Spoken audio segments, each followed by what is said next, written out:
Hello everyone welcome back to English with Shyam sir.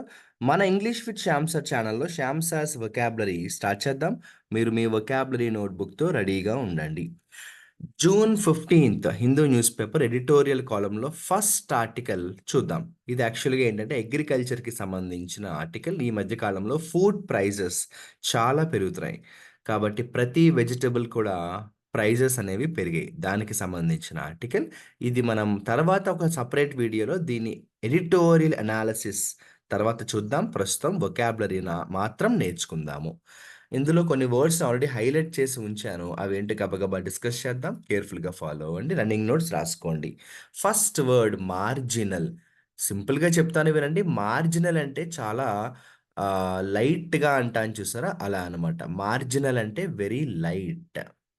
Marginal అంటాం. Very less అని కూడా అనొచ్చు.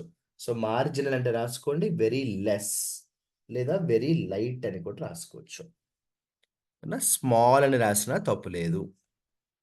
తర్వాత ఈజ్డ్ అంటే యాక్చువల్గా డిక్రీజ్డ్ అన్న మీనింగ్ వస్తుంది. ఈజ్డ్ అంటే తగ్గింది, ఈజ్డ్ అంటే డిక్రీజ్ అన్న మీనింగ్ వస్తుంది.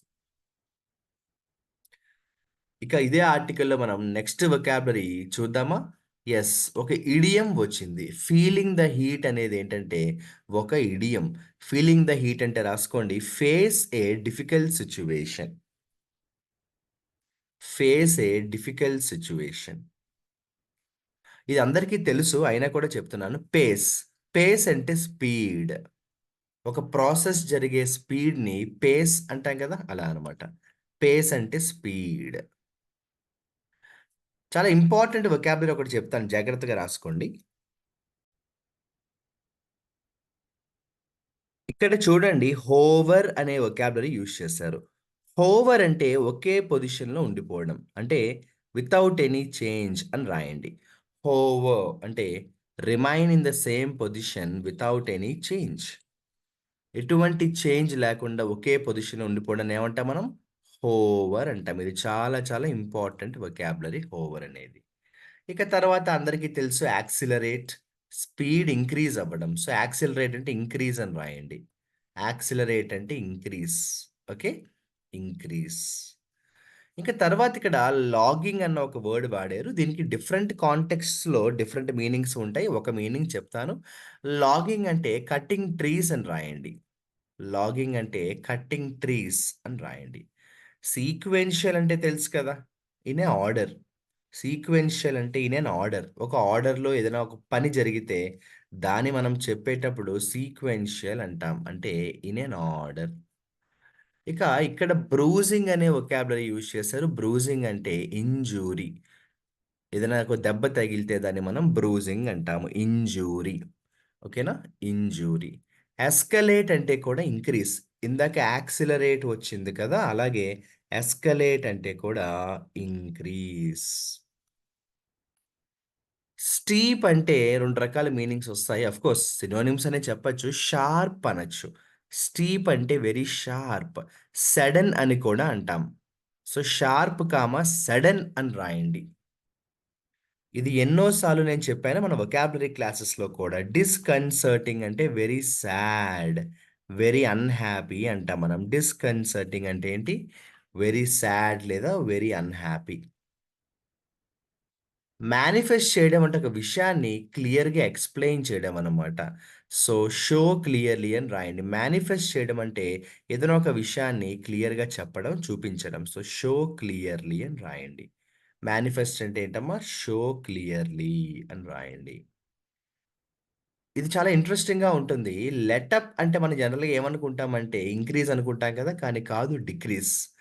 యాక్చువల్‌గా ఇది ఫ్రేజల్ వర్బ్స్‌లో వస్తుంది. లెటప్ అంటే డిక్రీజ్. డిక్రీజ్. ఓకే. మైల్డ్ అంటే లైట్‌గా అంటాం చూసారా, అలా అనమాట. లెస్. మైల్డ్ సింప్టమ్స్ అంటారు. అంటే లెస్ అని రాయండి, తక్కువ. మైల్డ్ అంటే ఏంటి? లెస్. తక్కువ.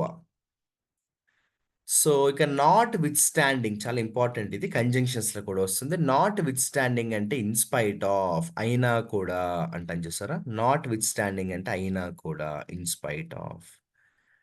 ఇల్ ఎఫోర్డ్ అంటే అర్థం ఏంటంటే కాంట్ ఎఫోర్డ్. ఇల్ ఎఫోర్డ్ అంటే ఎఫోర్డ్ చెయ్యలేనటువంటిది. Can't afford.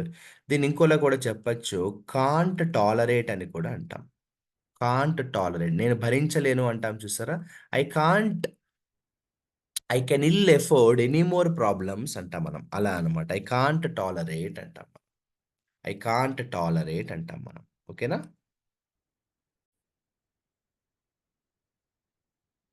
ఈ ఆర్టికల్ ఎండింగ్‌లో ఒక ఇడియమ్ కూడా వచ్చింది. డ్రాప్ ద గార్డ్ అంటే జాగ్రత్తగా ఉండడం ఆపేయడం అన్నమాట. So, to stop being careful.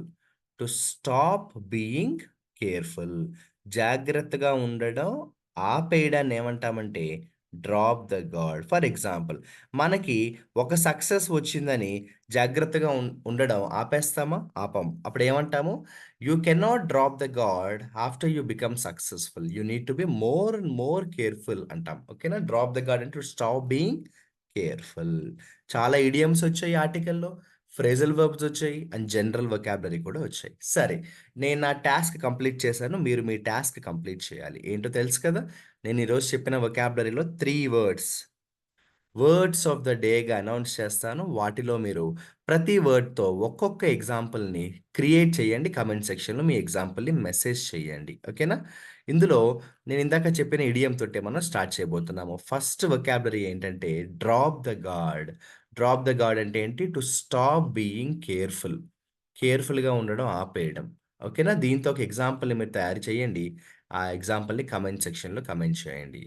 ఇక తర్వాతొచ్చి మేనిఫెస్ట్. మేనిఫెస్ట్ అంటే ఏదైనా ఒక విషయాన్ని మనం క్లియర్‌గా చెప్పడం, క్లియర్‌గా చూపించడం. దీంతో ఒక మంచి ఎగ్జాంపుల్‌ని తయారు చేయండి.